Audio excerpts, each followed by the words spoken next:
Let's do some drinking.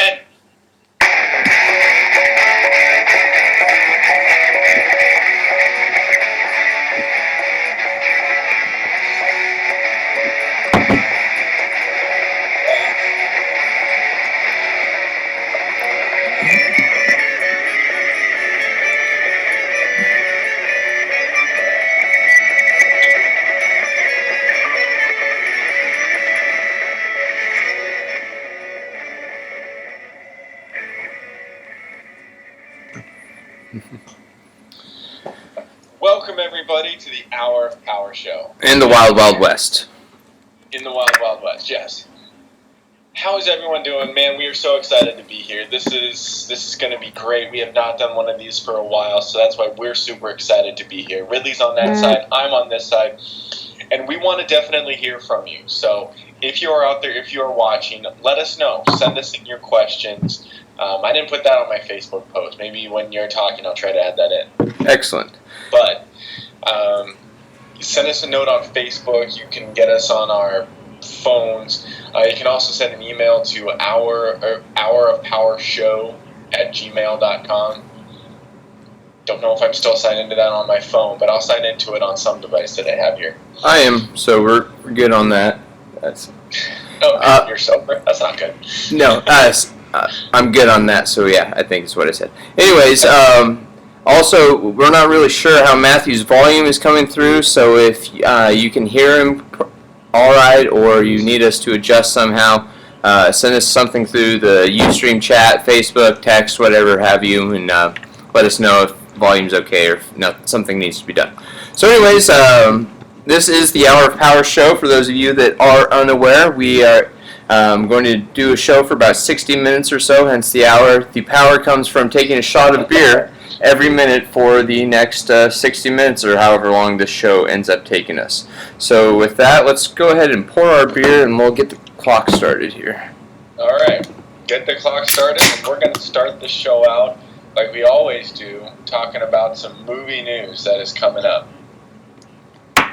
So, are you ready to take the first shot? Yes, that was the beeper. Sorry, I don't know why it is not louder. You're good.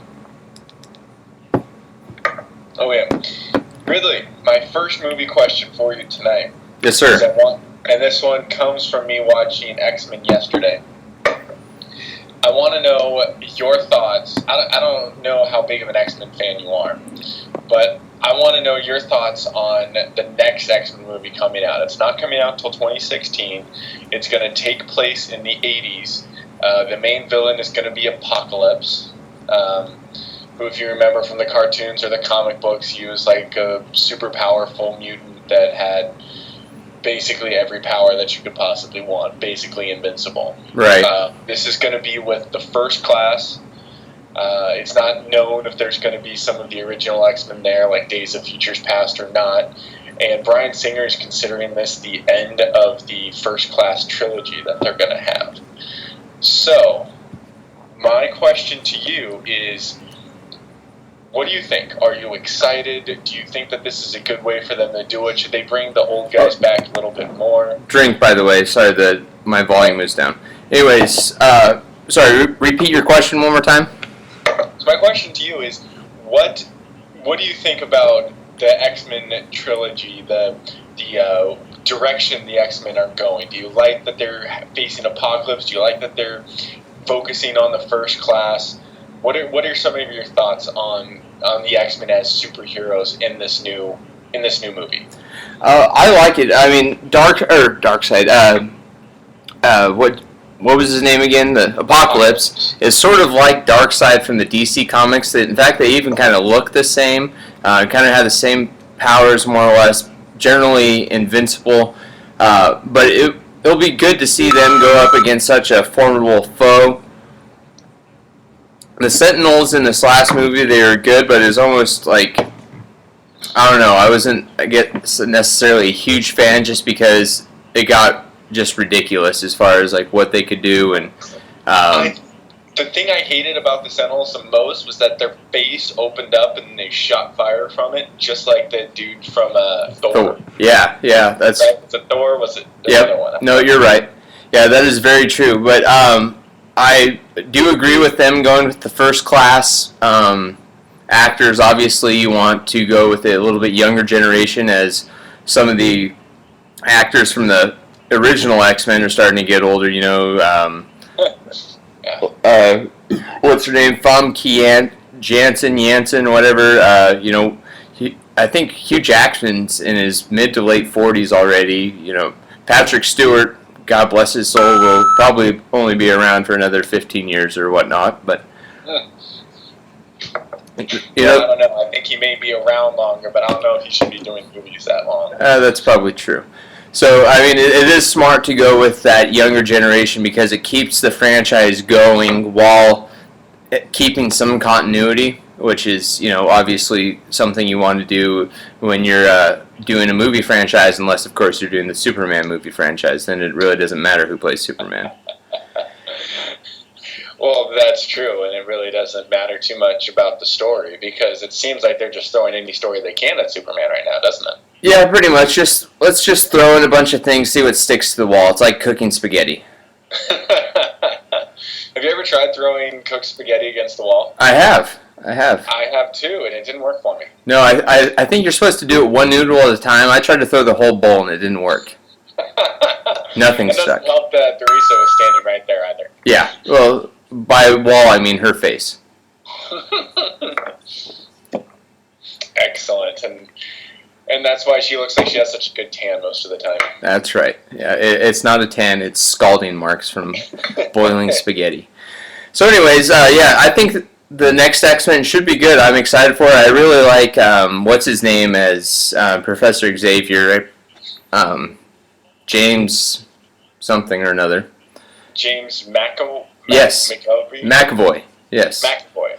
Yes. I think I really like him in that. I liked him a lot in Wanted. I think he's even better as Xavier, so I'm excited for that. It would be interesting. Also read he's shaving his head for this one. Ooh, we finally get the bald head. Excellent. They've got to put Hugh Jackman in this. I would almost, yes. You would think that he's got to be in. Just like they need to maximize how many times they can get him in there because, like I said, he's going to be 50 soon, and he only can get jacked so many times. Yes, he will be in it. Quicksilver, who was the one that helped Magneto escape in the last movie, he's going to be in it. Who also is going to be in the Avengers movie, but a different Quicksilver, because, Marvel, their rights are distributed differently, like Fox owns the X-Men, so this will be a non-mutant version of Quicksilver. Oh, interesting. Yes. How funny. That's actually really cool. Okay, well, we can get into that later. Who else was just going to be in it? It was, they recast Gambit. There's going to be a new Gambit who is going to be Magic Mike. What's his name? Channing Tatum. Oh, yeah, that's right. I did hear about that. Yes, and then they're also looking at a spin-off movie for Gambit, as well as potentially Deadpool as well, who they're thinking about bringing Ryan Reynolds back. I heard about that, and I heard that people are not too thrilled about it. But, how they went about, and again, this is another tangent, but how they went about the whole Weapon X thing at the end of the Wolverine that's no longer in this X-Men continuity, it was just awful. Yes. They started out great, but, and yes, I do check these. I'm not sure who the guest is, but Magic Mike is Channing Tatum. So, anyways, so going back, obviously, they started out great with Ryan Reynolds. He's loud, obnoxious, funny, witty, what you expect to be Deadpool, or what you expect Deadpool to be, and then at the end, they sewed his mouth shut. It's no. His nickname is the Merc with the Mouth. You have to keep him so he's talking. Anyways, so if they do go revamp that, I'd be for that. I think he'd be a lot better Deadpool than he would be as Green Lantern. Oh, yeah, definitely. I think he's actually pretty good. All right, so we probably should move on to some actual sports instead of talking about X-Men for an hour. So, even though we could. Yes. All right, so I have so many questions for you. I don't even know where to start. Your rankings this year have been basically amazing. I mean, your college rankings have been great. You even got down, you're doing some NFL rankings as well. If you really want to hear a good breakdown of that, you're going to have to wait our next Simply Awesome Sports podcast. Hopefully will be coming up soon. But we'll go into a little bit more details on some of these things. But for this podcast, I definitely want to talk about, let's get started with your college football rankings. You've done very well in the Pigskin Pick'em. You've only lost 8 of these bowl games. Well, not including yesterday's, which I know you lost the Oregon one, which I think a lot of people around here were pretty happy with. So talk about your rankings a little bit. How have they been doing? How did you kind of come across some of the nuances, and what have you seen in some of the other prediction sites that you are improving on? So the rankings, or not the rankings, but the formula came about. Like, this is all formula. This isn't me speculating or anything like that. I did a 10-year study, if you want to call it that, on basically what affects game, like what going into a game kind of helps predict wins, basically, regression analysis. And so, all right, does a team that has a higher record, how often do they win? Does a team that is ranked higher, how often do they win? Does a team at home, or, how often does a team at home win? How often does a team on the road win? How often does a team from the SEC beat a team from the ACC? Different things like that, and you tie them all together, and you get a formula, basically weighting different things, or weighting these different components, and then hopefully it should give you basically how likely they are to win. Obviously, how likely are they are to win, it is subjective, so you have to compare it to the other team, and so that will then give you your winning percentage or winning probability. And unfortunately, it's only about 70.5% to 71% accurate, which, given that, like I said, there's no, you can't change anything. You can't say, this team's playing really hot right now. I'm going to give them extra points. Like, it doesn't work like that. Like, it's status quo for everybody. So to get 71% for, a game that has so much chance involved with it, I think is pretty decent. Is there room to improve upon it? Probably. Have I figured it out? No. But that'll be something to do during the off season. Yeah, I completely agree. I think that 70% is really good when you take into account, as you say, basically any given Saturday in this case can really do a lot of stuff. I mean, you even had last night, you had Oregon losing. You had FSU's chances at, 60%, 75%, something like that? Right, and that's because if you look historically, an undefeated team, or a team that has a better record and a higher ranking, and these are all according to the AP, not to the playoff rankings or whatever, like the AP is the standard for this. Those teams win the game, 60, 70, 80% of the time. I'm not sure what the exact numbers are, but like they are the overwhelming favorite in those games.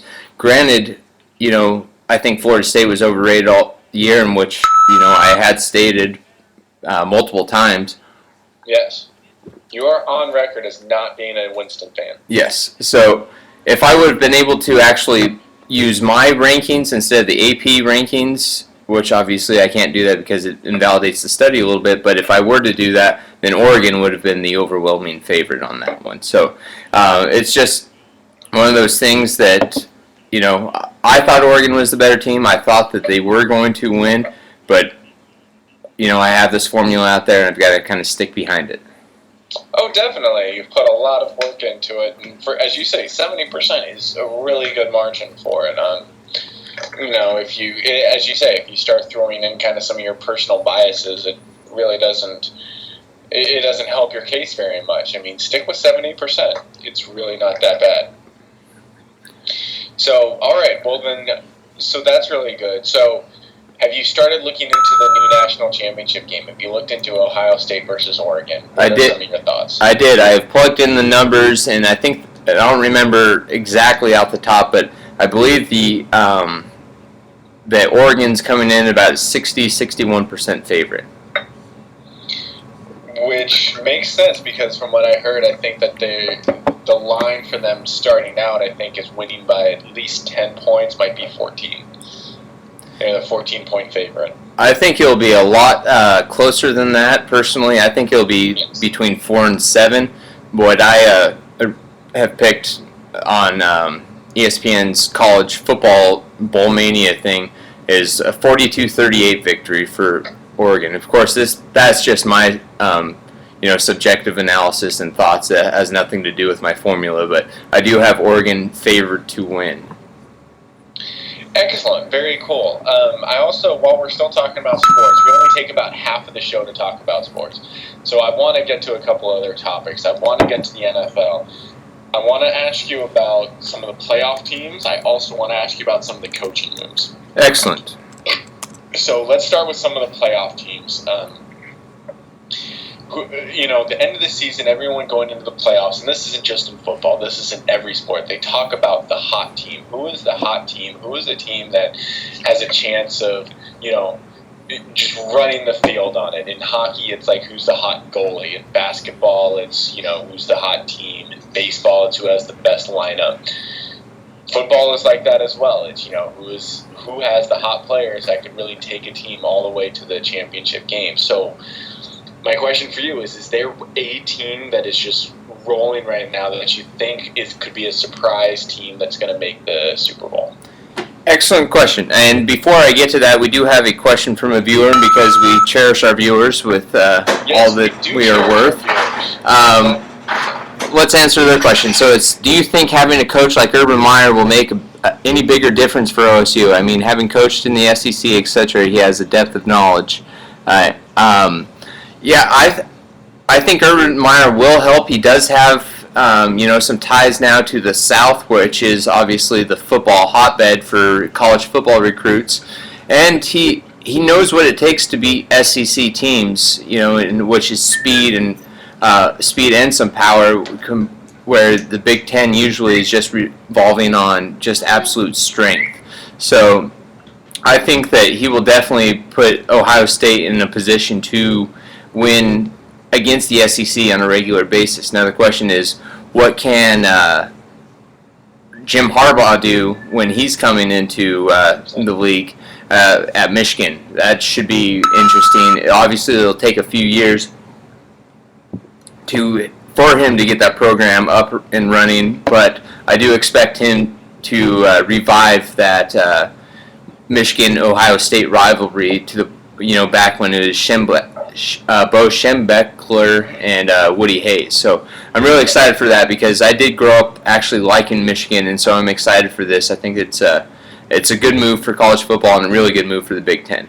So going back to let's go back to the Urban Meyer question because I have lots of comments on that one, but we'll wait a little bit. I wanted to get into that a little bit later. Going to the Urban Meyer question, I think that if you are a fan against Oregon, I think that this is one of the best teams that could have played against you. I think that Urban Meyer does have the skill, the experience, that he could actually come up with a game plan that could defeat Oregon. I don't know, and I feel terrible saying this. They were the number 4 team in the country. They've had a great season. I don't know if they have the personnel to defeat Oregon. I think that they're good in some spots, but I think that their weaknesses are exploitable. And I think that coaching, talent, all that kind of stuff doesn't always save you from this talent that you have on your bench already. Right. The talent disparity can't be overcoached. Yeah, exactly. It's like they're definitely not going to lose because he was outcoached. I mean, he's going to be coaching there. If they lose, it's going to be from mistakes. It's going to be from penalties. That's where they're going to. It's the same way Florida State lost. They lost from a lot of mistakes, and they lost for a lot of reasons. But one of them was all the mistakes they made, especially on the fumbles and and some penalties. So that is kind of my thought on Urban Meyer. I think he's a good one to play against him, but I think that Oregon may win just due to personnel.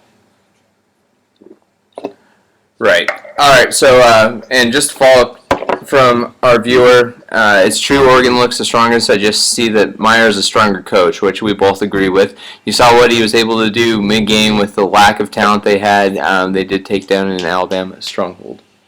That's true. I give him a lot of credit for that. That right. Alabama team is great. However, I would still venture to say that Oregon has a more talented team, especially in the positions where it matters. I mean, obviously Amari Cooper is the best wide receiver in the nation, but Marcus Mariota is the best quarterback in the nation, and he is leaps and bounds above what Blake Sims offers. And so, like the position that Alabama found themselves in last night, where they had a minute 17, I think, to go, down by 7. I would trust Mariota in that position. I did not trust Blake Sims in that position whatsoever. So, anyways, that's my take on that. Let's get back to the NFL question real quick. So, so you were asking what team do I think is the kind of the hot team coming into? Hot team that could make the Super Bowl right now. Yeah. So there isn't a ton of teams coming in on a super hot streak, and except, dare I say, the Cowboys actually are. They're 4-0 in December when everybody talks about how they just fall flat on their faces in December. But, they played really well. Tony Romo had the highest QB rating in December ever this year. So something to be said about that. However, obviously the Seahawks look really good. Ever since Bobby Wagner came back, that defense has been revitalized. They are back into their championship caliber form on that side of the ball. The question is whether they can form any sort of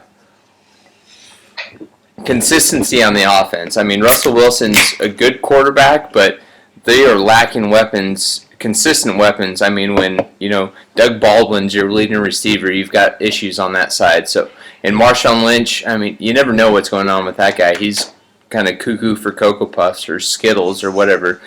But they do need more consistency on that side. So outside of those two, it's really tough to say. Patriots, they played the first half against Buffalo, and they with their starters in, and they didn't do anything. I mean, I think they scored 3, maybe 6 points with their starters in against Buffalo. Not exactly. I mean, I'm sure they weren't, trying all that hard. They had everything locked up at that point, but still, you'd think they would want to put in quality reps, and they didn't do that. Denver obviously is in shambles almost. Yeah, and it's just sad to see. Yeah. A team that nobody's talking about, which could be a potential team to run the table. They have the experience. Is Pittsburgh. Good one. I mean, they've had a talented roster all season. Their defense is actually their weak spot, which is surprising because that's never their weak spot. But it actually is for them this time, and it's kind of surprising. Their offense has basically been carrying them with their wide receiver depth, with Le'Veon Bell stepping up. Roethlisberger is a proven commodity. I agree with you. I think that they're a good team with experience, that if they catch some good matchups, they could definitely be in it at the end. Right. The big problem with them is that they just lost Le'Veon Bell for this game. So now they're going to be down a person going into this game against Baltimore, who, is probably their fiercest rival. So it'll be interesting to see how they respond to that. Especially since Garrett Blunt. They already released him. But, I just saw something on ESPN today that he accounted for almost 40% of their total yardage in the last 6 weeks, which was the highest percentage in the NFL by any player. So it's really something that they're going to have to adjust to. I don't even know who their backup is now. Like you mentioned, LeGarrette Blount was released, signed by the Patriots, and so they don't have really somebody in their backfield that they can rely on now. So it's going to be Ben throwing the ball 40, 45 times against the Ravens, which, I mean, their secondary isn't great, but they do have a big pass rush with Tamba Ali and Elvis. Or no, is it Ali and Dumerville on Baltimore? Oh, I know it's Dumerville. Yeah, maybe it's Dumerville and Suggs, excuse me. Hawley's still on Kansas City. Anyways, so they've got that big pass rush, and when you're dropping back 45, 50 times a game, they're just going to have their ears pinned back, and that's going to either cause for a lot of second and third and longs or possibly turnovers, from strip sacks. So that worries me. But, if they can make it past Baltimore, get Bell back, which we don't know the status of his knee, but if he can come back in a week, they would be a team that, could possibly end up putting on a solid run. I think that sounds good. All right, let's get into some of the coaching moves next. We're getting close to our half hour here. At least I think we are. Yeah, I'm not keeping good track. We've got about 5-7 minutes left. Excellent, perfect amount of time. I want to get into some coaching moves. I am extremely upset that Harbaugh is out of San Francisco, and I want to take just a minute to get into that. The San Francisco Niners were terrible. They were as bad as the Raiders, if not worse, for a majority of the beginning of this decade. The Bay Area would be lucky to get 6-7 wins a season between the two teams. That's why I cheer for the Niners and the Raiders, because I want to see 8 wins, and I needed to cheer for 2 teams to actually get 8 wins. So they were terrible. They were a laughingstock. They had coaches coming in and out, coaches just terrible. And then they have Harbaugh come in. I mean, big move for him. He was a big... Oh, Matthew, you got paused.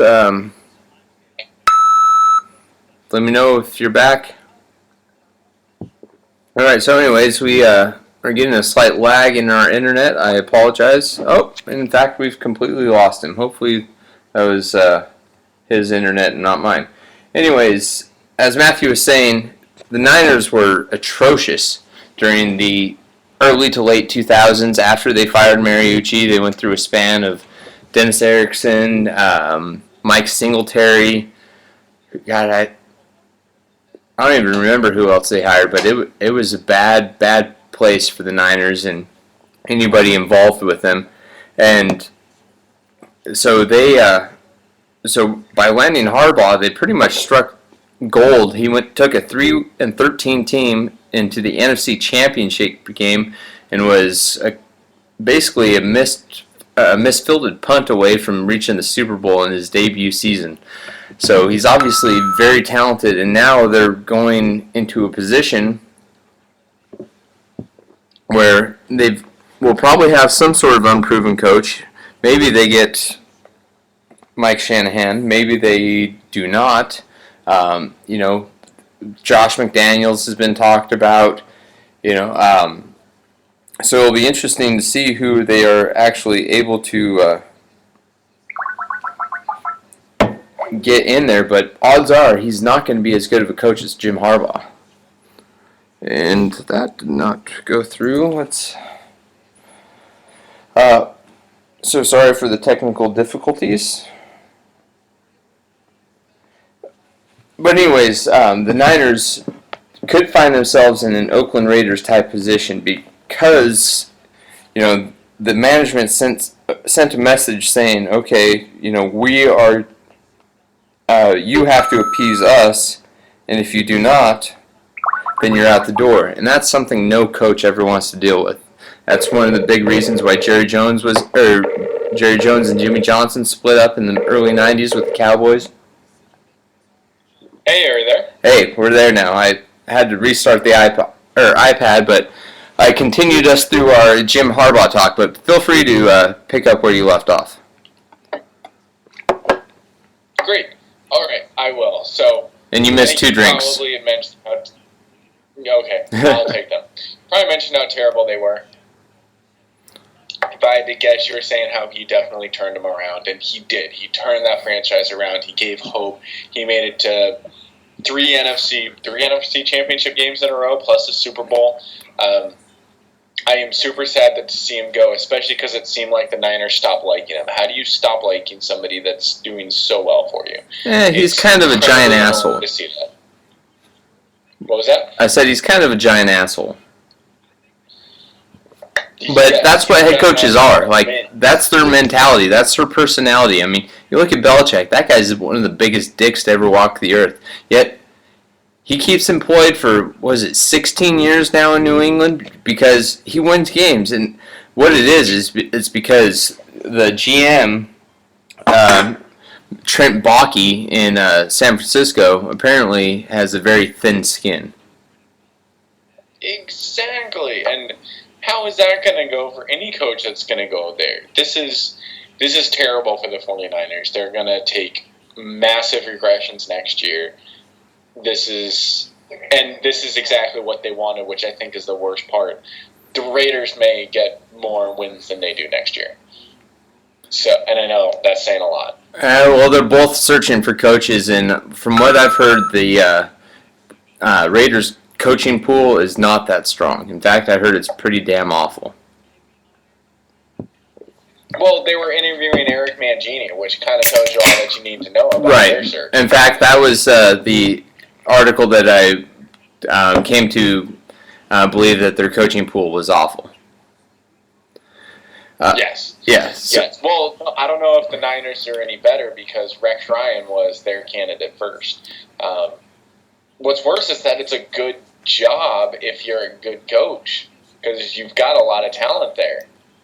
But you actually have to be a coach. And they need an offensive mind to come into there because that's where they struggled. That obviously defense wasn't their biggest problem. Sure, maybe this year it was down a bit, but you also got to look into the injuries that they had this year. I don't think Patrick Willis played more than 2 or 3 games. Navarro Bowman was out almost as much as he was. They were dealing with all the Alden Smith crap. Ray McDonald just decided he couldn't stop punching women. I mean, it was a situation where the Niners were destined to just have a down season. Harbaugh should not be blamed for, the Niners' down season because just coaching them to an 8-8 record with all the crap that they had to go through, that's pretty impressive. And plus, they played in the best division in football. By far the best division. I mean, some could argue that the Rams, if they could make the playoffs, would have Super Bowl chances. I mean, every team in that division had a chance to win the Super Bowl, and they went 8-8 in it. And yeah, I completely agree. I am incredibly upset at the 49ers for letting him go. I'm kind of mad at the Raiders for not opening up their checkbook to bring him in. And I mean, I would even give up a first-round pick for him. Why? Because the Raiders aren't good with their first-round pick anyways. What does it matter who we pick fourth overall? Yeah, I mean, you'll just pick some speedy wide receiver out of college nobody's ever heard of. Exactly. Thank you, Jacoby Ford. And it's like, who are our better picks? It's like, Derek Carr. We got him in the second round. A lot of our good picks have come later on. In the Raiders' defense, Khalil Mack was their first-round pick this year, and that guy's a stud. He's going to end up being he's going to be a cornerstone for that franchise if he doesn't leave after his first contract is up, which you never know. But anyways, all right. So you never know. I actually wanted, so coaching situation for the Raiders. We'll make this quick. They're going to struggle to get someone good in there. They're probably going to go with the offensive coordinator, defensive coordinator. But what do you think are their chances of just letting Sperano take over and keep going? He didn't do bad at the end of the year. Yeah, he didn't, but I also think they need to splash it up and actually go for a good hire. You know who also didn't do bad during his interim coaching stint? Romeo Crennel with the Chiefs. In fact, he led the Chiefs to the lone victory over the Packers a couple of years ago. That got him his coaching job with the Chiefs, and I think he ended up winning like 2 or 3 games after that. I mean, it was horrible. So you can't really rely on interim results because they're kind of out of context almost. So the article I read said about the whole Mangini thing is like, God, the Raiders just don't get it. They need to mix it up. Go with somebody that either people haven't hired before. You can't do these retread head coaches that Okay, they had a decent record, but decent never got you anywhere. Decent got you 4 years on the job, or 3, and Rex Ryan is a terrible coach. See, I don't agree with that. I actually like Rex Ryan. I think the problem with the Jets was their front office. If you look at their draft picks over the last decade, they had one skill position draft pick that was above average, and that was Leon Washington, a kick returner. I mean, look at who they've drafted offensively, or even defensively. Like, you take away Darrelle Revis. Well, they've got a few, defensive stars like Darrelle Revis, Sheldon Richardson. They're all studs, but of course Revis left. But look at their offensive draft picks. They've been horrible. Geno Smith, Stephen Hill. I mean, Kellen Clemens, or let's see, no, who was their tight end that they picked? Oh, Destin Keller, that's who it was. I mean, they all sucked. They're horrible. I mean, they would not be a second string on most teams.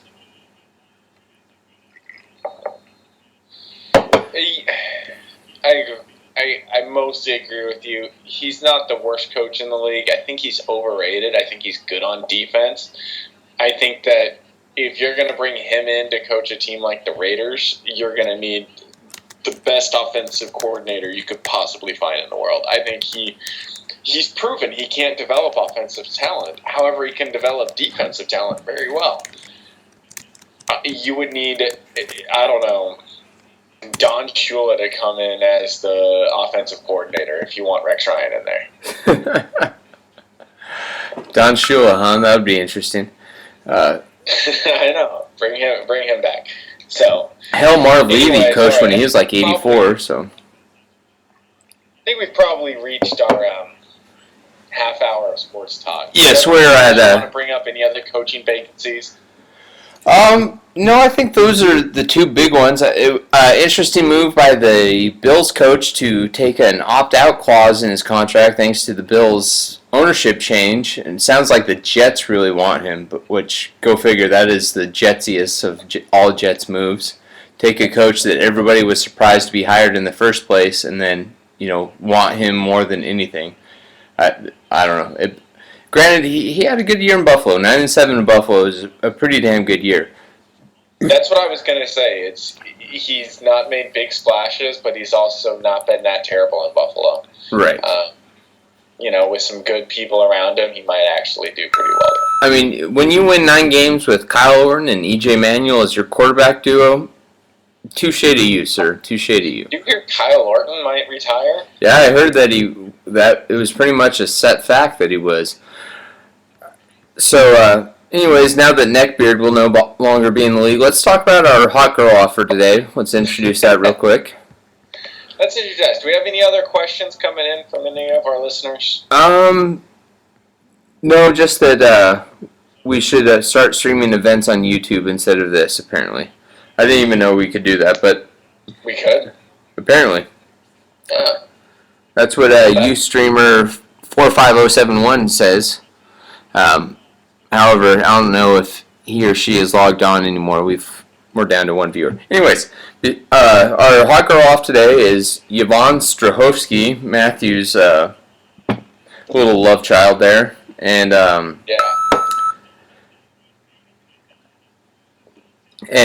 Sarah Michelle Gellar of Buffy fame. So we've got Yvonne Strahovski, who is in Dexter, or as most people probably know her, in Chuck. She was in something recently, Matthew. What was it? She was in a movie recently. I can't remember the title for the life of me, but she was basically kicking ass in it. Oh, awesome.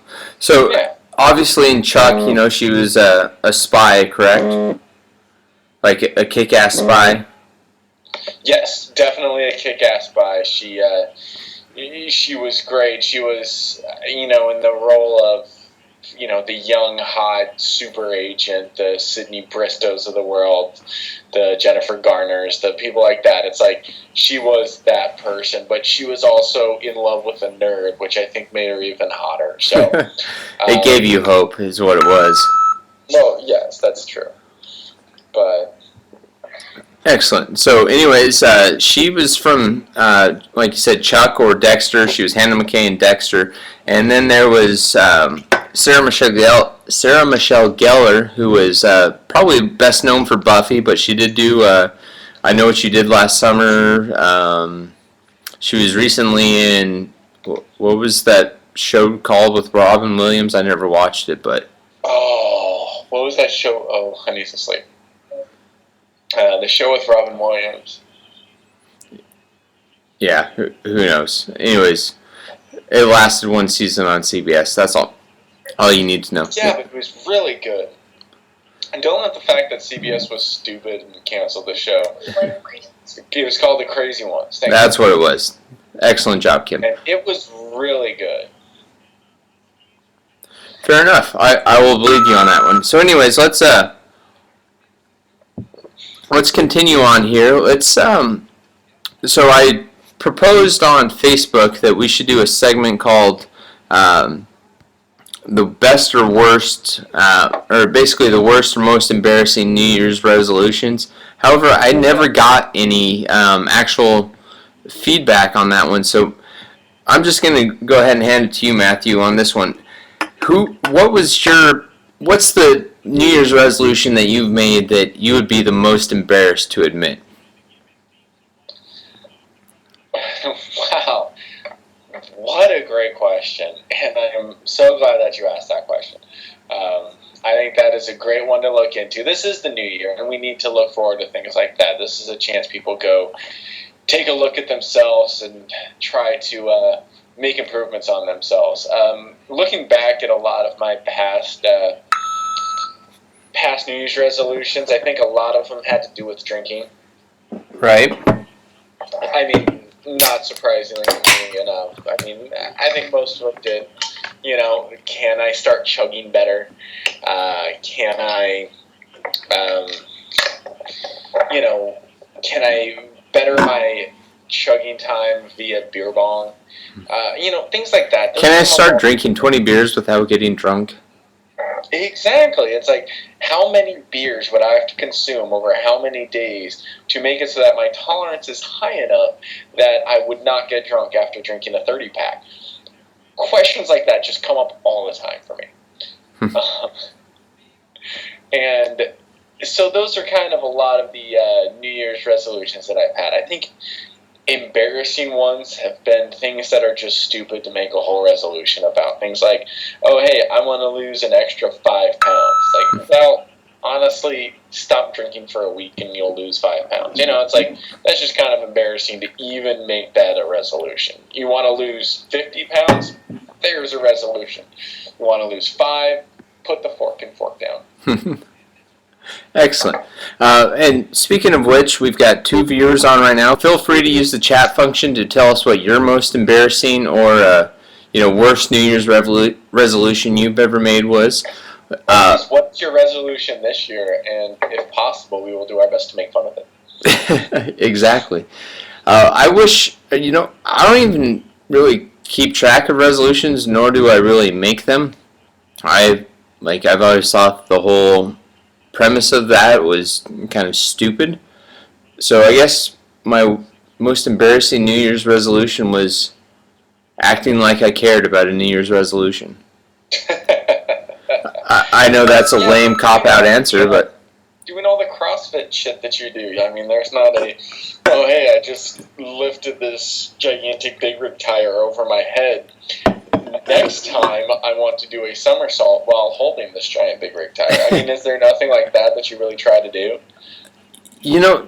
CrossFit, no, not like New Year's resolution type deals. I mean, you have goals, obviously, that you want to hit, but it's not like, okay, today's December 31st, I'm going to set new CrossFit goals. Like, it doesn't really happen like that. However, let's see, I'm trying to think of any self-improvement goals. Bench press a car by June 1st. Yes, that would be awesome. And then I want to throw a car by Christmas. By Christmas. Yes. It doesn't have to go far. No. But, I definitely want a good, 3-4 inches on it. Right. I want a nice little Kyle Orton pass of the car, if you will. I want to get it over alignment. Yes. So, I honestly can't think of anything that I've done, or like any New Year's resolutions I've had. Like I said, they don't really happen all that much for me. But I'm sure that there's something, something at some point in time where I said, "Oh, I wish I could do or this or be better at this." That was embarrassing, and I will do my best to think of it. Um,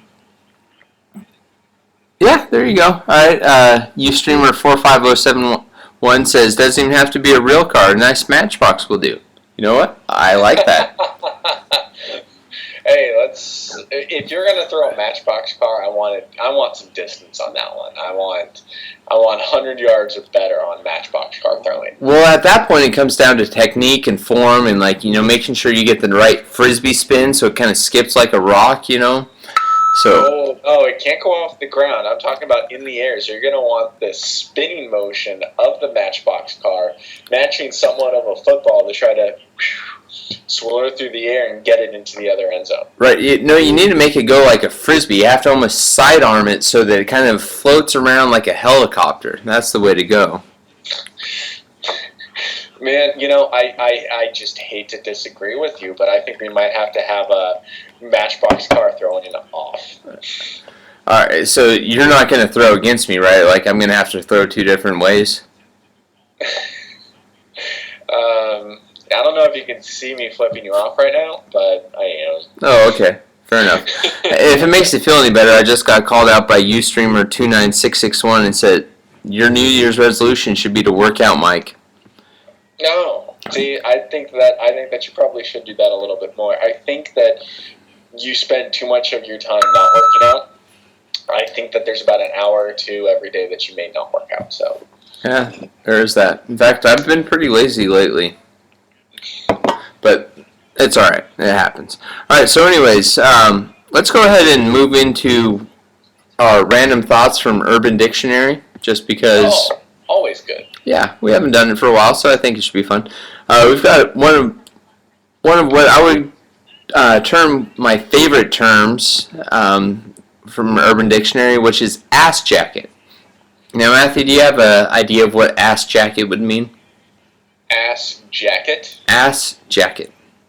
Well... Not literally.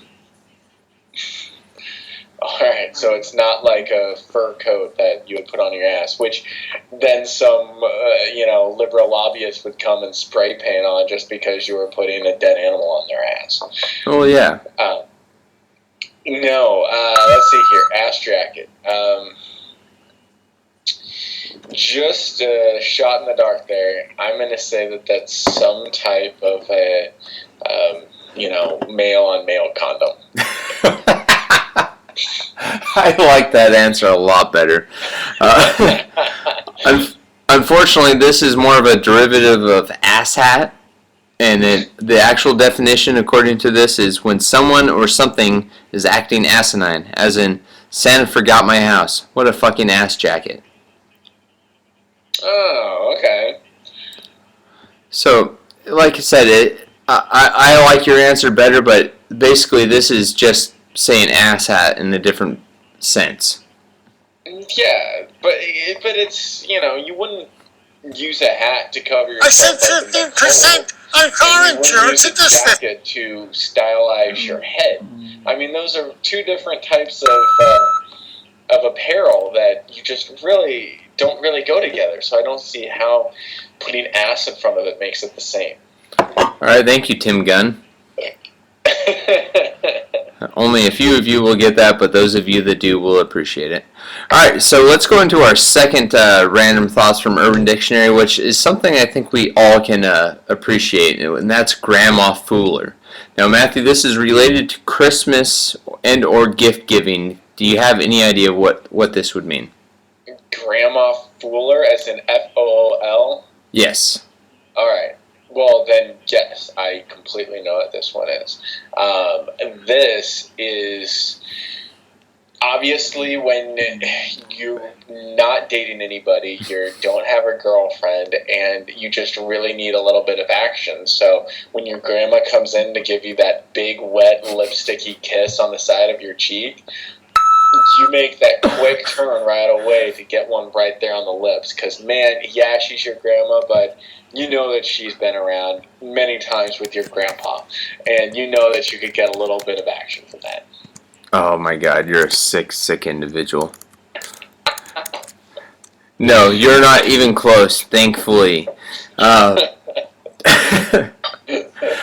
I said, it was related to gift giving, and nothing involved in that whole statement was anything close to a gift. So let me. I don't know. There's some hot grandmas out there. Let me just go ahead and cleanse our. Particular, but let's just say I know a lot of people in your family. Let me just go ahead and cleanse our listeners' palates and give them the actual definition, and hopefully they can delete whatever you said. And that is Grandma Fooler, a gift from someone that isn't name brand or quite what you are expecting. The name is due to the fact that usually grandmas are not up to speed on what is popular. This is usually not good, but sometimes it turns out okay. Example, friend, did you get an iPod for Christmas? You. I got an MP3 player, but it was a Grandma Fooler. So we've all been through that, right? Like you. Makes sense. You wanted the iPod Shuffle, and you ended up getting a SanDisk MP3 player, right? Or, you wanted a Nintendo, and you got an Atari 3000, something like that. I don't know. But we all know what it means to basically your grandma shopping through grocery outlet or some dollar store or something like that, and like, ooh, they'll like this. I've heard that they're into this sort of thing, and then they buy this off-brand offshoot thing that will last a tenth of the time that the normal product would. See, you say that makes sense, but I mean, really, it could go either way. I think both of our responses were good. Maybe. Exactly. But I always do like that one, and you never know what's going to happen when you get family around and you get them together. And, I mean, it's the holidays. It's the season of giving. And I'm hoping that I've made all of our listeners still watching vomit a little bit in their minds. Oh, I threw up in my mouth, if that makes any difference. Well, that's good. I'm glad. Yeah. And then I swallowed it with the next shot because, spit, or swallow, don't spit. Something like that, right? That's very true. I know it sounds like one of our listeners got grandma fooled every year, so apologies to you, good sir. Oh, yeah, definitely. I mean, because it's like, that it's done in good faith, but, grandma fooling, that's just sad. Right. No one likes that at the end of the day. No, not at all. I remember when I was a kid, I got a little virtual reality little headset game thing. Like, it came with 2 games, and I swear to God, those were the only 2 games ever made for the damn thing. And it had a little lens that went in front of your eye, and to play the game, you had to look with both eyes. And so you basically went like wonky-eyed trying to look at this thing, and you tried to play it. And then even when you tried to play it, like the controls would never work correctly. So you're like trying to move up, and then all of a sudden the thing moves left, and you're like, what the hell is going on here? And basically all you ended up with was a lazy eye and an absolute ungodly amount of frustration. It was awful. It sounds like it. It sounds pretty annoying. I mean, that's one of those things that definitely looks a lot cooler in the box. And I think this is another definition of grandma fool, is that it looks really awesome in the box, but then they don't actually think through the fact that, oh, hey, that's not really possible, and it's not really possible that it's really that cool. Virtual reality, oh yeah, sounds really cool, but then really we don't have the technology to do that awesome yet. So whatever they think that is, it's going to be pretty sucky. That is true. That is absolutely true. All right, so Gesundheit. So anyways, let's go ahead and move on to our Jackass of the Week, and this should be interesting because I actually have not picked out a Jackass of the Week. So, okay. Well, then that's all right. How about while you do that, why don't we do a quick Would You Rather that I just happened to find? Oh, excellent. Yeah, I was looking through some of the, of course, good ones. And this also kind of fits into our motif of the show, which is the hot girl off. This is a what's hotter. Ooh, interesting. And you're gonna like this. This is a good one. What's hotter? 5 models at a slumber party, or 3 strippers? 5 models at a slumber party, absolutely. Defend your answer. What is there to defend? A, they should be cleaner. I say should, but I can't guarantee will be. B, they're not covered in glitter and they don't smell like cotton candy. And C, 5 is greater than 3. I mean, what is there to argue with this one? See, you make some good logical points, but what you don't realize is that you are completely wrong.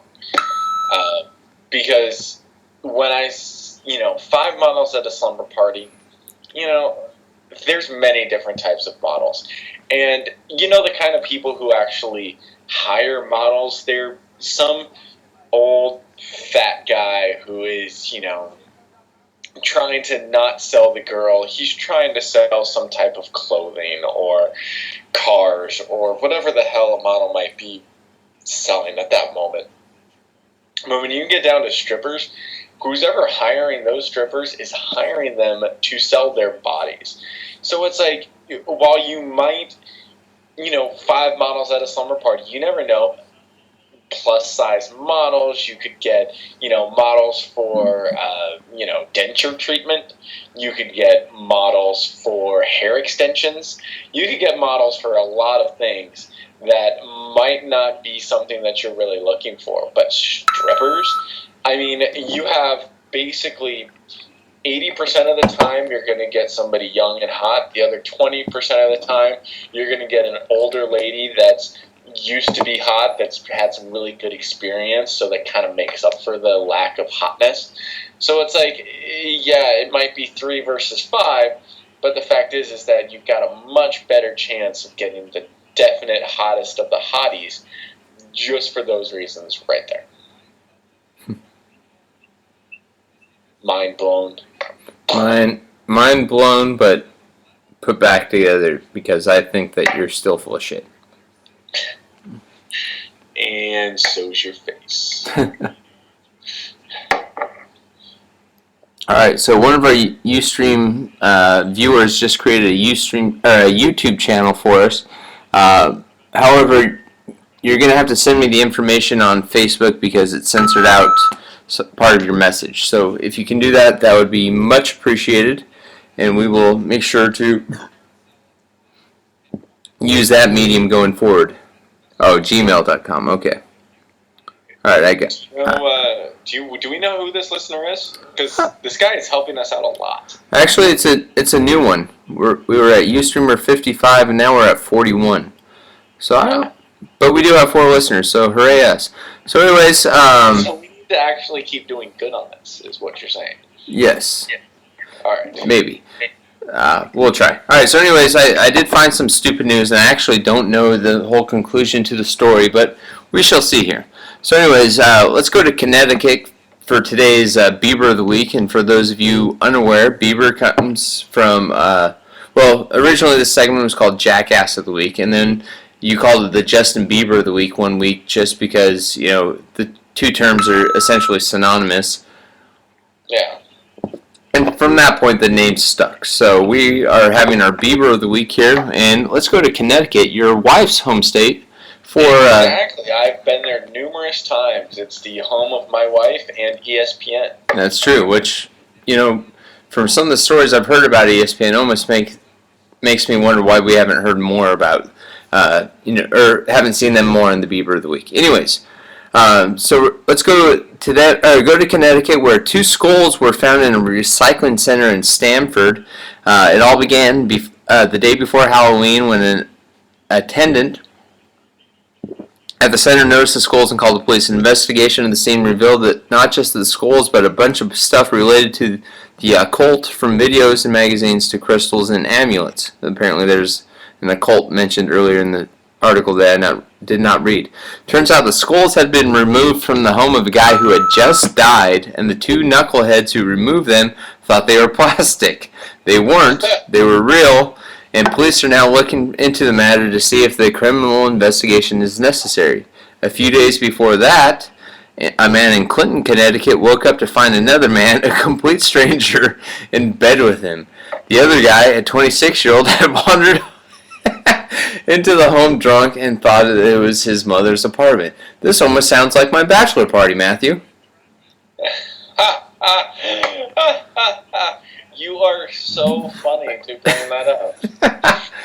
The best part is that actually references two of the people at my bachelor party. Thank God I was not one of them. Hey, now there is no proof that I actually did that, and there is nobody remembers that night well enough to actually know one way or the other. Fair enough.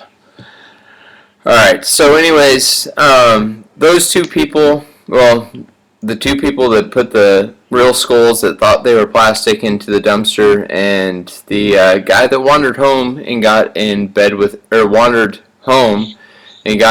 complete stranger are our jackasses of the week. I apologize for not researching more, but then again, I may be the Bieber of the week, so. No. I actually think that those were good jackasses of the week. My thought is that if, let's say you were, even around where I live, there's been some people that have broken into houses that take stupid shit. So you know that they're like some crazy kids or something like that. If you, so let's say you're just some stupid kid that goes in the house like, oh, hey, here, a skull, I'm going to take this. Easy. And then you realize it's actually a real skull, I don't think I would throw it in the trash. I think I would start doing some, Godfather shit with it and, put it in somebody's bed with them. Or, I thought they used a horse. Well, I know. It was a horse in that one, but I can do it with a dead human skull. I mean, seriously, it's a head in a bed that's going to scare the crap out of somebody. Fair enough. It's not that complicated. Well, the whole point is the message behind it. So whose head would you put in the bed? Depends on whose bed I'm in. And with me, you never know whose bed I'm going to be in on a night-to-night basis. That is very, very true. Basically, my wife kicks me out of bars on a regular basis. Yeah. What type of bars, Matthew?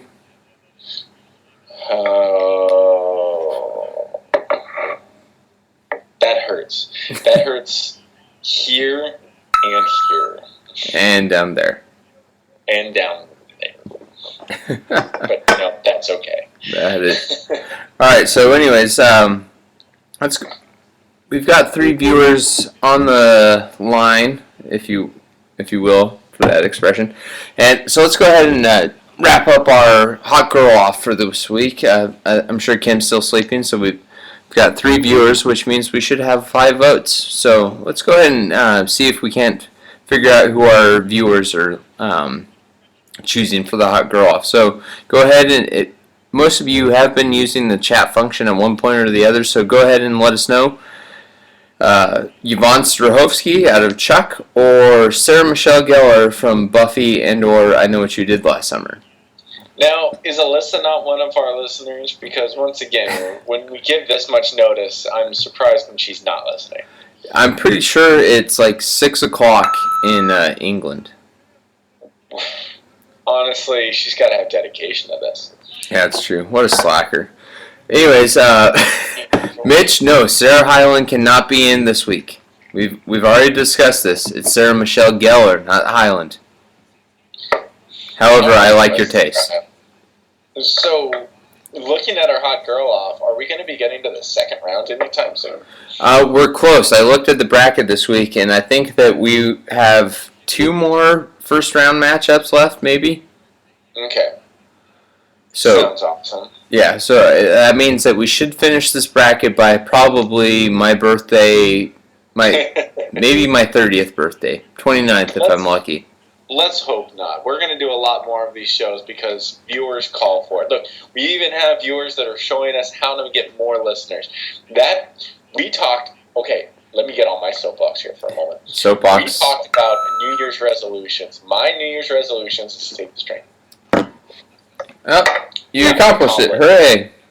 My next New Year's resolution is that we get 75 unique views of the Hour of Power show this year. 75 unique views. Yeah, that's a good goal. We did jump up our Facebook page quite a bit this week because I started just sending requests to people. Yep, you did. And you posted a lot on there, which, good job for you. Hooray me. Hooray you. And I am totally thinking that we could get 75 new unique views before the end of the year. The belch at the end really sold it, didn't it? Yes, indeed. Actually, I was reading Mitch's comment. He's, of course, still on the Sarah Hyland kick, and he said, all right, fine, Yvonne then.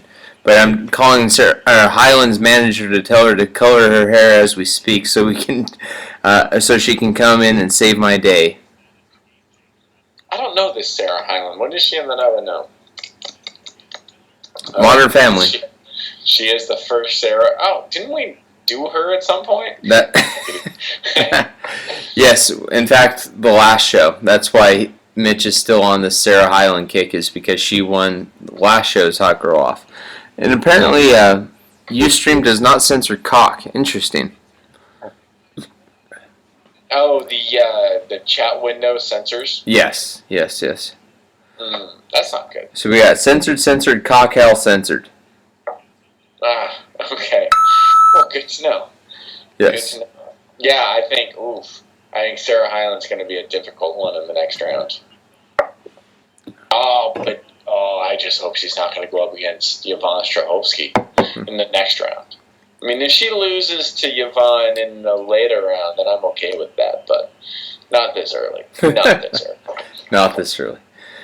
All right, and whoever said they texted me, I do not have a text, so hopefully you have my 270 number, not my 208 number. Or you could always just Facebook message me, which is easier. Yeah, if you have your cell phone number, then you probably have your Facebook name. Yes. And thanks to Mitch for pointing out that YouTube doesn't censor anything, including cock. So Matthew, there you go. Your little micro penis can be on YouTube. Oh. Thank God. Oh. I was really hoping that some internet site would allow my micro penis to be on there. Oh, hey, speaking of micro penis, we never got into the fact that I destroyed you in fantasy this year. We played each other, what did I send you, 7 times in different fantasy leagues, and I beat you 6 of them. Yeah. No. It's okay. You can just say that I am your fantasy master. Hey, remember that league that you won the championship in and I finished 3rd? Where did you finish in the league that I finished 1st in? Which league? Oh, that was the Bachelor Party League? Yeah. Didn't I finish 4th or 5th in that league? I'm pretty sure it was at least 6th, and I'm pretty sure I outscored the second highest team in that league by 150 points. Interesting. But then you completely failed in the 16-team league that we're both in. Yeah, that's true. I got destroyed in the Sigma Chi League. That was awful. And I was right there. I mean, I got beat at the end, but I think I ended that one 5th or 4th or something like that. I was pretty high up on that one. I was dominating the whole year if it wasn't for stupid weeks. By the way, I'm officially naming myself as the Bieber of the Week because whoever just texted me, I do not have your phone number. So it's a new texter? Yeah, it's an Idaho number, but I do not have this phone number in my phone, whether it was from a transferring issue or something. I apologize. Maybe you got a new phone number and you didn't tell me. Therefore, you're the dick. Or I'm just passing off blame. Yeah, we're probably just passing off blame. Yeah. And it's going to be somebody like, your grandma or something like that. I sincerely hope not. All right, Matthew. So I think we're coming to the point where we're just rambling. So we are well past the hour. All right. How do you know we're rambling? We're not rambling. All right. Did we ever finish our hot girl off? I think I have overheard Kim snore, saying that she also believes in Yvonne Strahovski. All right, so we're at 2 Yvonne's, 1 Sarah Michelle Gellar, from what I can see. Oh, this isn't good. No. This is not good. Yes, Mitch, I did get Grandma fooled. Damn it. All right. Crap. And we have a really long streak for the cash. Oh, awesome. All right, so anyways, get in your votes. We got 1 for Sarah Michelle Gellar, and 2 for Yvonne Strahovski. Matthew, I think I know where you're going to go. Oh, it is Yvonne over and over and over again. Oh. Good luck with that one. Oh, yeah, I know. Well, for some reason, when my daughter was born, my wife would not let me name her Yvonne. And I tried numerous times. Something about us not having a, Russian heritage, but, Oh, I think it was more so to do with her not wanting you to have wet dreams about your daughter. I think that's probably a good thing. Yeah. So, alright, so let's go ahead and check this. So, as far as I can count, we got another vote for Sarah Michelle Gellar, which puts us at 3-2, if I'm not mistaken. Oh, I will wake up my wife if this is getting close. I know which way she would go on this. Alright, so, thank you, DirecTV. It's raining, so now I don't have satellite. It's raining, man. Hallelujah, it's raining, man. Sorry. See what happens when they pass certain marriage laws in Oregon. Yes. Anyways, so we're at 3-2. Sarah Michelle Gellar versus Yvonne Strahovski.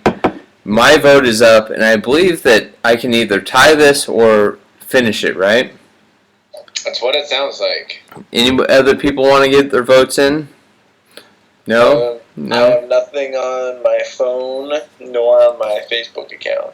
Oh, let me check. Any emails come through? I'm sure not. No. Alright. I don't think we've gotten an email in or other than from Twitter in 5 years. But no, I do not have anything going on there, so I'm going to go ahead and side with you, Matthew, and give it to Yvonne Strahovski, because I think it was her first episode in Dexter, she went full side boob, and it was just fantastic. And basically, I cannot stand Sarah Michelle Gellar. I don't know what it is about her, but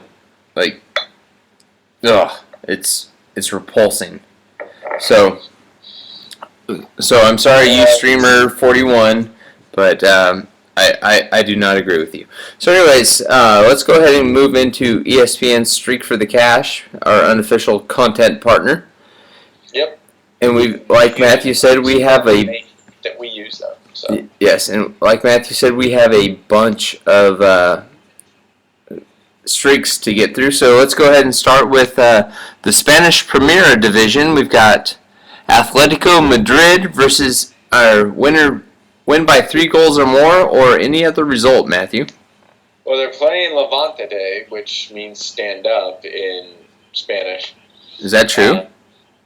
Well, I don't know if it's probably a different name for the city, but Levante does mean stand up. Look at you and your Spanglish. Spanglish. Listeners can correct me, but since there's no Spanish listeners, I think I'm going to win this round. We're going to go with any other result, because me in soccer, I never like to pick 3 goals or more. Let's head over to college basketball. We have Southern Methodist Mustangs facing off against the Cincinnati Bearcats. Who will win that matchup? Bearcats just learned that they will not have their head coach for the rest of the season, so I think they're going to rally around that and win this game. All right, Matthew, let's go to, we'll stay in college basketball. We've got the Pittsburgh Panthers versus the North Carolina State Wolfpack. Who you got? Very good matchup. We're easily going to go with the Providence Friars. Sorry. We're going to go with the Pittsburgh Panthers on this one. Sorry, I looked down a little bit too far. Just a bit. It's going to be an upset, but I definitely think they're going to pull this one off on the road. Let's go to the Birmingham Bowl after we take this drink, where East Carolina is facing off against Florida. Will Florida win by double digits, or will East Carolina win or have a single-digit loss? You know, I do have Florida winning this game, but double digits is a little big for me. So I'm going to go with East Carolina win or single-digit loss. All right, Matthew, let's head back to college basketball, where you were prognosticating the Providence Flyers winning against the Marquette Golden Eagles. Do I still think that? Yes, I do. How great of a question. Providence Friars will definitely pull it off, because when it comes to college basketball, I always pick the teams that are named after priests. So college basketball, again, we've got Connecticut with wins or single-digit loss, or Florida a win by double digits. You know, I'm going to go with Connecticut here because they have two different possible outcomes. And I like that. Just like Rob Lowe likes DirecTV. Yes. All right, Matthew, let's stay in college basketball. We got the Michigan Wolverines facing off against the Purdue Boilermakers. Who wins this matchup? Great matchup of two teams that could easily make the tournament. I'm going to take the Purdue Boilermakers on this one. Let's stay in college basketball, where we're going to have Illinois wins or single-digit loss against number 20 Ohio State, win or win by double digits. Double digits. You know, let's go with Ohio State with a double-digit win here. They may be only the 20th ranked team, but they're going to beat the pants off of Illinois. All right, so Matthew, let's head back to college basketball, or stay there if you will. We've got the number 17 West Virginia Mountaineers facing off against the TCU Horned Frogs. Who will win this matchup? TCU in college football completely destroyed in their bowl game. I don't think the same will happen against West Virginia, as they will take this one over the Horny Frogs. Let's head to your bread and butter, of course, which is the NHL. And who will win this matchup? We've got the Nashville Predators facing off against the Kings of Los Angeles. Ooh, this is right up your alley. We've got the Predators, who are just down the street from me. By down the street, I mean about 2 hours. But, you know, they're playing great so far. That West Coast trip isn't going to bother them as much as people think. Predators on the road. All right, Matthew, let's head to the NFL, where we know something. Maybe not a lot, but something. We've got the Cardinals facing off against the Panthers in the NFC wildcard. Who do you got? Oh, this is going to be a great matchup. 4:20. This is going to be an afternoon game for all of us here on the better coast, the West Coast. I'm going to take, reluctantly, the Panthers to win this one, and that's only because the Cardinals have so many question marks at quarterback. They're a great team. They deserve to be in the playoffs, but I just don't think that they have enough to make it to the next round. And I don't think Carolina has enough to make it to the next round either. But I think they'll win this game. Let's head back to college basketball, because I know how much you really like that. We're going to have number 3 Virginia facing off against Miami of Florida. Will Virginia win by double digits, or will it be a single-digit loss or a win for Miami? You know, number 3's win by double digits 69.9% of the time. I'm making that stat up, but let's go ahead and go with it. Virginia by double digits. All right, Matthew, let's head back to the NHL, where you make your bread and butter. We got the Montreal Canadiens versus the Pittsburgh Penguins. Who wins? Very good matchup against two great teams. Canadians definitely coming back on. I'm going to take the Pittsburgh Penguins to win this one at home, though. Let's head over to stay with the NHL, but we're heading over to New Jersey, right from Pittsburgh, which is just a nice little jaunt through Connecticut, which we've talked about now 3 times on this show, where the Philadelphia Flyers are going to be going off against the New Jersey Devils. Who will win this matchup? Well, since they're not getting off against the New Jersey Devils, I'm taking the Devils at home. Matthew, let's stay in hockey. We got the Toronto Maple Leafs facing off at home on the road against the Winnipeg Jets. Who you got? Another great matchup. I'm in these Canadian tuxedos, I'm going to take the Toronto Maple Leafs. Excellent, Dan. NBA, which is something you actually know something about. No. Where the Charlotte Hornets are going to be facing off against the Orlando Magic down there in good old jolly Florida. Who will win this matchup? Well, my rule of thumb is always go with the team that's closest to Disney World. So let's go with the Magic on this one. All right, Matthew, let's move to college basketball. We've got Penn State, who's 12-2, facing off against Rutgers. Who you got? Come to Penn State. I missed that commercial. I do too. I used to have it recorded. Yes, I'm going to take Penn State Nittany Lions on this one. Let's head up a level to the NBA, where we have the Utah Jazz facing off against the lowly Minnesota Timberwolves. Who is going to win this matchup? Wow, this is a game of ineptitude, but I'm taking the Jazz on the road. Ooh, you're taking a drink right now. Yes, I am. All right, Matthew, let's go back to college basketball, where we've got number 24, Colorado State Rams, who are 14-0, beat our BSU Broncos the other night, against the New Mexico Lobos. I don't know what Lobos means in Spanish. I would have to look it up. I'm assuming big hat. But either way, I think the Colorado State Rams will beat them in this matchup. Oh, we're going to head back to the NHL, where we have the Columbus Blue Jackets facing off against the Arizona Coyotes. Who will win this matchup? You got to love the Coyotes at home. Don't go against the Coyotes. Coyotes. All right, Matthew, let's go stay in the NHL, where we've got the Minnesota Wild, who are 17-4, going up against the Dallas Stars, who, by chance, are also 17-4. There you go. This one is going to be for my buddy Stacy on the Drunken Masters hockey team. We'll go with the Dallas Stars for him. Let's over to football, where we actually somewhat know what we're talking about, where we're going to have the Baltimore Ravens facing off against the Pittsburgh Steelers, a matchup we talked about earlier. Who will win this matchup?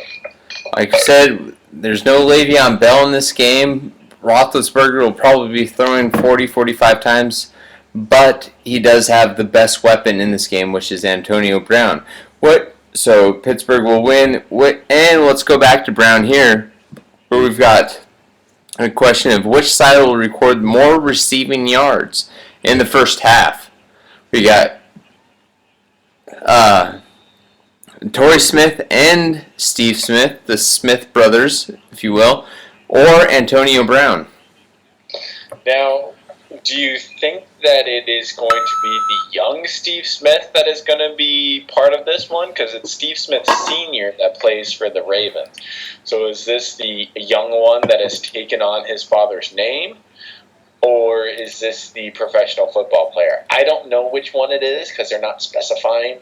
But either way, I'm going to take Antonio Brown to beat both of them. I think that he's the favorite target of Roethlisberger, and I think that it's going to be easily him that has a huge game today. I think Torrey Smith has been, knowing from fantasy and having him on my team, I know Torrey Smith has not been that great this season. I know that Steve Smith has been good, but oft injured. So that is my thing. Let's head back over to college basketball. I know this feels like it's taking forever, but we only have a few left.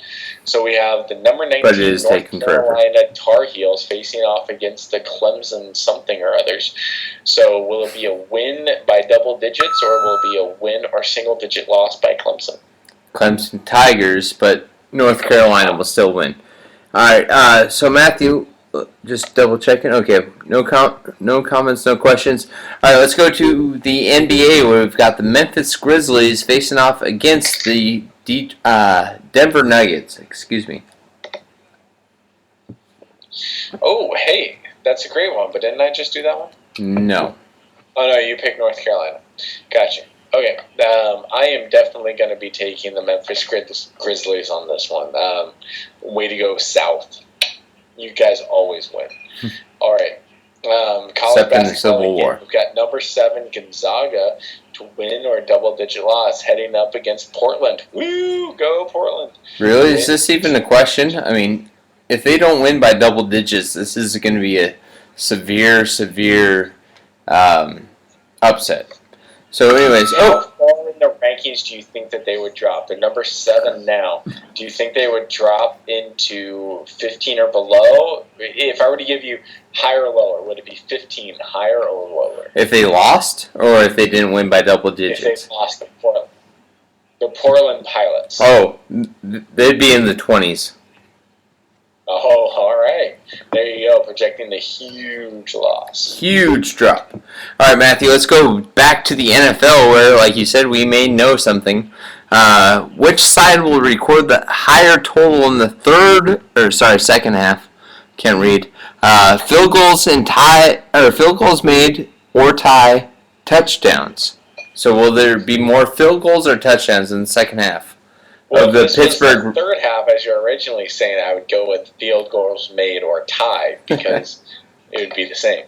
Right. But since we're going with the second half, we're definitely going to go with touchdowns on this one. Let's head back over to the NHL where we have the Detroit Red Wings facing off against the Vancouver Canucks, a tight matchup. And who do you think will win? Oh, very good matchup, but the Canucks are just crazy good at home. Can't go against them. All right, Matthew, stay in the NHL. We got the St. Louis Blues against your San Jose Sharks. Who you got? San Jose.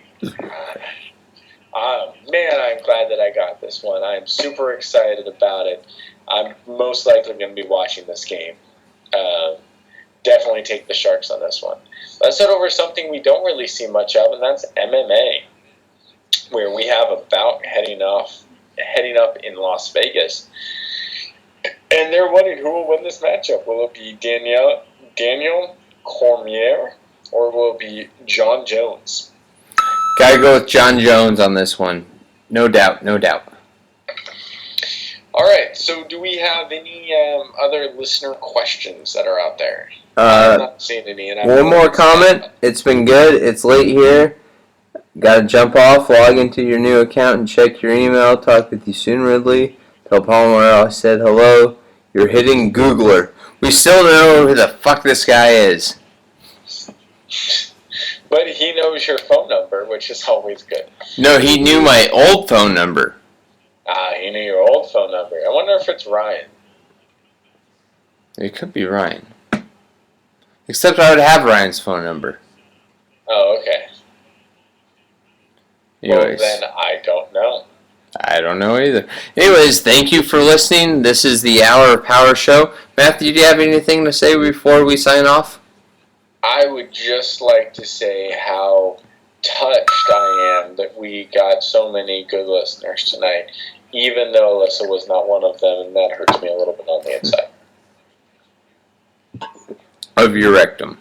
Of my rectum. Yes. Damn near killed him. Damn near killed him. Alright, well, if you don't have anything else, this is Mike, that is Matt, and from the Hour of Power headquarters, we tell you to make sure, when you're living life, to push it. Make sure you are pushing it good. Push it good. Push it good. Mm-hmm.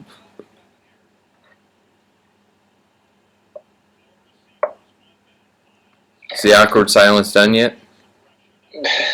Well, I was assuming you were stopping it. Oh. Well, I was thinking about it. Can I stop it now? If you want to. Oh, by the way, we are told it is not Ryan. I've got a little bit left in this beer. Oh, I got one more shot. All right. So anyways, push it good. We love you all. Not Ryan. Still don't know who you are. Hitting Googler. Akole Maluna. Lukey Lukey Meow Meow. Lukey Lukey Meow Meow.